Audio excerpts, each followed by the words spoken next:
ओम नमः शिवाय शिवजी सदा सहाय। ओम नमः शिवाय गुरुजी सदा सहाय। ओम नमः शिवाय शिवजी सदा सहाय। ओम नमः शिवाय गुरुजी सदा सहाय। ओम नमः शिवाय शिवजी सदा सहाय। ओम नमः शिवाय गुरुजी सदा सहाय। ओम नमः शिवाय शिवजी सदा सहाय। ओम नमः शिवाय गुरुजी सदा सहाय। गुरुजी के चरणों में मैं अपना माथा रख के बारंबार प्रणाम करती हूँ, कोटि कोटि प्रणाम करती हूँ, नाक रगड़ के प्रणाम करती हूँ और सभी संगत जी को जय गुरु जी कहते हुए श्री शिव महापुराण के द्वितीय भाग रुद्र संहिता के सृष्टि खंड के 15वें अध्याय का पठन आरंभ करने जा रही हूँ।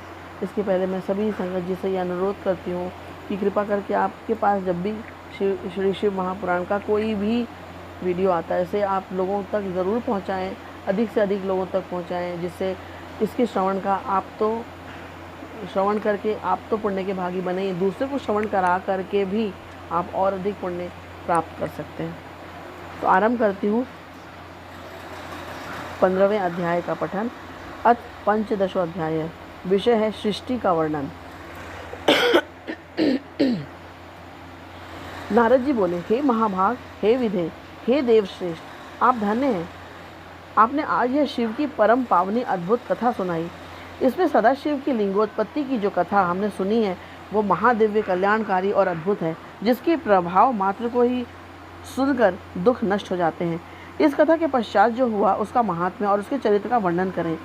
यह सृष्टि किस प्रकार से हुई इसका भी आप विशेष रूप से वर्णन करें। ब्रह्मा जी बोले, आपने यह उचित ही पूछा है। तदनंतर जो हुआ और मैंने जैसा पहले सुना है वैसा ही मैं संक्षेप में कहूँगा।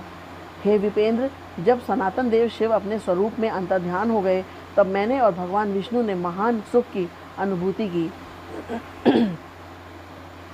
तदनंतर हम दोनों ब्रह्मा और विष्णु ने अपने अपने हंस और वाराह रूप का परित्याग किया। सृष्टि संरचना और उसके पालन की इच्छा से हम दोनों उस शिव की माया के दोनों प्रकारों से घिर गए। नारद जी बोले, हे विदे, हे महाप्राज्ञ ब्रह्मन, मेरे हृदय में महान संदेह है। अतुलनीय कृपा करके शीघ्र ही इसको नष्ट करें। अन्य रूपों को छोड़कर आप दोनों ने हंस और वाराह का ही रूप क्यों धारण किया, इसका क्या कारण है, बताइए। सूत जी बोले, महात्मा नारद जी का यह वचन सुनकर ब्रह्मा ने शिव के चरणार विंदों का स्मरण करके आदर पूर्वक यह कहना प्रारंभ किया। ब्रह्मा जी बोले, हंस की निश्चल गति ऊपर की ओर गमन करने में ही होती है। जल और दूध को पृथक पृथक करने के समान तत्व और तत्व को भी जानने में वह समर्थ होता है। अज्ञान एवं ज्ञान के तत्व का विवेचन हंस ही कर सकता है। इसलिए सृष्टिकर्ता मुझ ब्रह्मा ने हंस का रूप धारण किया। हे नारद, प्रकाश स्वरूप शिव तत्व का विवेक वह हंस रूप प्राप्त न कर सका, अतः उसे छोड़ देना पड़ा। सृष्टि संरचना के लिए तत्पर प्रवृत्ति को ज्ञान की प्राप्ति कैसे हो सकती है। जब हंस रूप में मैं नहीं जान सका तो मैंने उस रूप को छोड़ दिया। नीचे की ओर जाने में वाराह की निश्चल गति होती है, इसलिए विष्णु ने उस सदाशिव के अद्भुत लिंग के मूल भाग में पहुंचने की इच्छा से वाराह का ही रूप धारण किया। अथवा संसार का पालन करने वाले विष्णु ने जगत में वाराह कल्प को बनाने के लिए उस रूप को धारण किया। जिस दिन भगवान ने उस रूप को धारण किया उसी दिन से वह श्वेत वाराह संज्ञ कल्प प्रारंभ हुआ। अथवा उन महेश्वर की जब यह इच्छा हुई कि विवाद में फंसे हम दोनों के द्वारा हंस और वाराह का रूप धारण किया जाए, उसी दिन से उस वाराह नाम के कल्प का भी प्रादुर्भाव हुआ।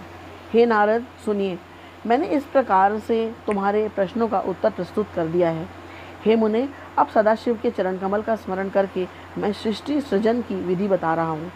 ब्रह्मा जी बोले, हे मुने, जब महादेव जी अंतर्ध्यान हो गए तब मैं उनकी आज्ञा का पालन करने के लिए ध्यान मग्न हो कर्तव्य का विचार करने लगा। उस समय भगवान शंकर को नमस्कार करके श्री हरि से ज्ञान पाकर परमानंद को प्राप्त होकर मैंने सृष्टि करने का ही निश्चय किया। हे तात, भगवान विष्णु भी वहाँ सदाशिव को प्रणाम करके मुझे उपदेश देकर तत्काल अदृश्य हो गए। वे ब्रह्मांड से बाहर जाकर भगवान शिव की कृपा प्राप्त करके बैकुंठ धाम में पहुंचकर सदा वहीं रहने लगे। मैंने सृष्टि की इच्छा से भगवान शिव और विष्णु का स्मरण करके पहले के रचे हुए जल में अपनी अंजलि डालकर जल को ऊपर की ओर उछाला। इससे वहाँ 24 तत्वों वाला एक अंड प्रकट हुआ। हे विप्र, उस जल रूप अंड को मैं देख भी न सका, इतने में वह विराट आकार वाला हो गया। उसमें चेतनता न देखकर मुझे बड़ा संशय हुआ और मैं अत्यंत कठोर तप करने लगा। 12 वर्षों तक मैं भगवान विष्णु के चिंतन में लगा रहा। हे तात, उस समय के पूर्ण होने पर भगवान श्रीहरि स्वयं प्रकट हुए और बड़े प्रेम से मेरे अंगों का स्पर्श करते हुए मुझसे प्रसन्नतापूर्वक कहने लगे।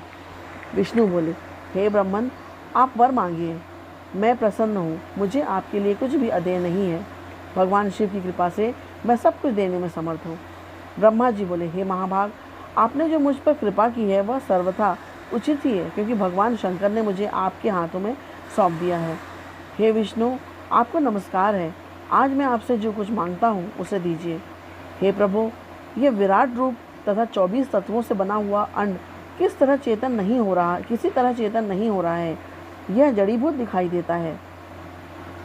हे हरे, इस समय भगवान शिव की कृपा से आप यहाँ प्रकट हुए हैं, अतः शंकर की शक्ति से संभूत इस अंड में चेतनता लाइए। मेरे ऐसा कहने पर शिव की आज्ञा में तत्पर रहने वाले महाविष्णु ने अनंत रूप का आश्रय लेकर उस अंड में प्रवेश किया। उस समय उन परम पुरुष के सहस्त्रों मस्तक, सहस्त्रों नेत्र और सहस्त्रों पैर थे। उन्होंने भूमि को सब ओर से घेर कर उस अंड को व्याप्त कर लिया। मेरे द्वारा भली भांति स्तुति किए जाने पर जब श्री विष्णु ने उस अंड में प्रवेश किया, तब वह 24 तत्वों वाला अंड सचेतन हो गया। पाताल से लेकर सत्यलोक तक की अवधि वाले उस अंड के रूप में वहाँ विराट श्रीहरि ही विराजमान रहे थे। पंचमुख महादेव ने केवल अपने रहने के लिए सुरम में कैलाश नगर का निर्माण किया, जो सब लोकों से ऊपर सुशोभित होता है। हे देवर्षि, संपूर्ण ब्रह्मांड का नाश हो जाने पर भी बैकुंठ और कैलाश, उन दोनों का कभी नाश नहीं होता। हे मुनि श्रेष्ठ, मैं सत्यलोक का आश्रय लेकर रहता हूँ। हे तात, महादेव जी की आज्ञा से ही मुझ में सृष्टि रचने की इच्छा उत्पन्न हुई है। हे तात, जब मैं सृष्टि की इच्छा से चिंतन करने लगा, उस समय पहले मुझसे पापपूर्ण तमोगुणी सृष्टि का प्रादुर्भाव हुआ, जिससे अविद्या पंचक अर्थात पंच परवा अविद्या कहते हैं। उसके पश्चात प्रसन्नचित मैंने स्थावर संज्ञक मुख्य सर्ग अर्थात पहले सर्ग की संरचना की, जो सृष्टि सामर्थ्य से रहित था। पुनः शिव की आज्ञा से मैंने ध्यान किया। उस मुख्य सर्ग को वैसा देखकर अपना कार्य साधने के लिए सृष्टि करने के इच्छुक मैंने दुख से परिपूर्ण तिर्यक स्तोत्र अर्थात तिरछे उड़ने वाले सर्ग अर्थात दूसरे सर्ग का सृजन किया। वह भी पुरुषार्थ साधक नहीं था। उसे भी पुरुषार्थ साधक की शक्ति से रहित जानकर जब मैं पुनः सृष्टि का चिंतन करने लगा, तब मुझसे शीघ्र ही तीसरे सात्विक सर्ग का प्रादुर्भाव हुआ, जिसे ऊर्ध्व स्तोत्रा कहते हैं। यह देव सर्ग के नाम से विख्यात हुआ। यह देव सर्ग सत्यवादी तथा अत्यंत सुखदायक है। उसे भी पुरुषार्थ साधन से रहित मानकर मैंने अन्य सर्ग के लिए अपने स्वामी श्री शिव का चिंतन आरंभ किया। तब भगवान शंकर की आज्ञा से एक रजोगुणी सृष्टि का प्रादुर्भाव हुआ, जिसे अरवाक स्तोत्रा अर्थात चौथा सर्ग कहा गया। जो मनुष्य सर्ग कहलाता है, वह सर्ग पुरुषार्थ साधन का अधिकारी हुआ। तदनंतर महादेव जी की आज्ञा से भूत आदि की सृष्टि भूत सर्ग अर्थात 5वां सर्ग हुई। इस प्रकार मैंने 5 प्रकार की सृष्टि की। इनके अतिरिक्त 3 प्रकार के सर्ग मुझ ब्रह्मा और प्रकृति के सानिध्य से उत्पन्न हुए। इनमें पहला महत्व का सर्ग है, दूसरा सूक्ष्म भूतों वाला अर्थात तन्मात्राओं का सर्ग है और तीसरा वैकारिक सर्ग कहलाता है। इस तरह ये 3 प्राकृतिक सर्ग हैं। प्राकृत और वैकृत दोनों प्रकार के सर्गों को मिलाने से 8 सर्ग होते हैं। इनके अतिरिक्त 9वां कौमार सर्ग है, जो प्राकृत और वैकृत भी है। इन सब के अवान्तर भेद हैं, जिनका वर्णन मैं नहीं कर सकता। उसका उपयोग बहुत थोड़ा है। अब मैं द्विजात्मक सर्ग का वर्णन कर रहा हूँ। इसी का दूसरा नाम कौमार सर्ग है, जिसमें सनक सनंदन आदि कुमारों की महान सृष्टि हुई है। सनक आदि मेरे 5 मानस पुत्र हैं, जो मुझ ब्रह्मा के ही समान हैं। वे महान वैराग्य से संपन्न तथा उत्तम व्रत का पालन करने वाले हुए। उनका मन सदा भगवान शिव के चिंतन में ही लगा रहता है।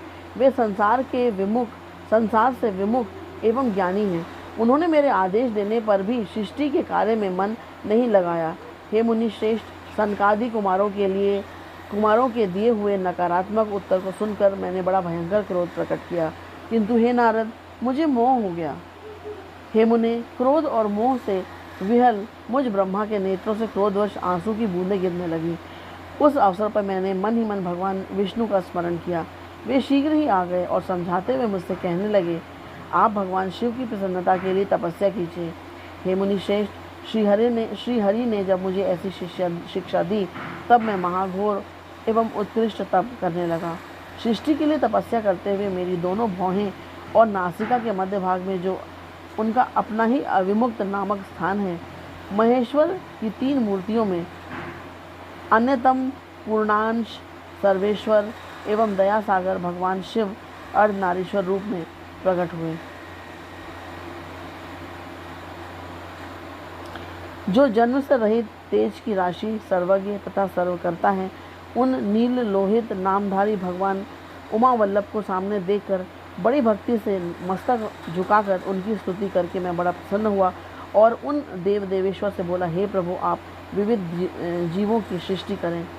मेरी यह बात सुनकर उन देवादिदेव महेश्वर रुद्र ने अपने ही समान बहुत सारे रुद्रगणों की सृष्टि की।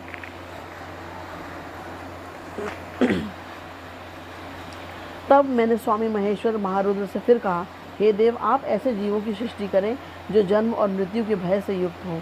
हे मुनीश्वर, मेरी ऐसी बात सुनकर करुणा सागर महादेव जी हंसकर मुझसे कहने लगे। महादेव जी बोले, विदे, मैं जन्म और मृत्यु के भय से युक्त अशोभन जीवों की सृष्टि नहीं करूँगा, क्योंकि वे कर्मों के अधीन होकर दुख के समुद्र में डूबे रहेंगे। मैं तो गुरु का स्वरूप धारण करके उत्तम ज्ञान प्रदान कर दुख के सागर में डूबे हुए उन जीवों का उद्धार मात्र करूँगा, उन्हें पार करूँगा। हे प्रजापते, दुख में डूबे हुए समस्त जीवों की सृष्टि तो आप करें। मेरी आज्ञा से इस कार्य में प्रवृत्त होने के कारण आपको माया नहीं बांध सकेगी। ब्रह्मा जी बोले। मुझसे ऐसा कहकर श्रीमान भगवान नील लोहित महादेव जी मेरे देखते ही देखते अपने पार्षदों के साथ तत्काल अंतर्ध्यान हो गए। इति श्री शिव महापुराणे द्वितीयायाम रुद्र संहितायाम प्रथम खंडे सृष्ट्युपक्रमे रुद्र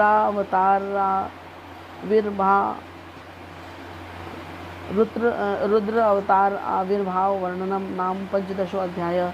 इस प्रकार श्री शिव महापुराण के अंतर्गत द्वितीय रुद्र संहिता के प्रथम खंड में सृष्टि के उपक्रम में रुद्र अवतार आविर्भाव वर्णन नामक 15वां अध्याय पूर्ण हुआ।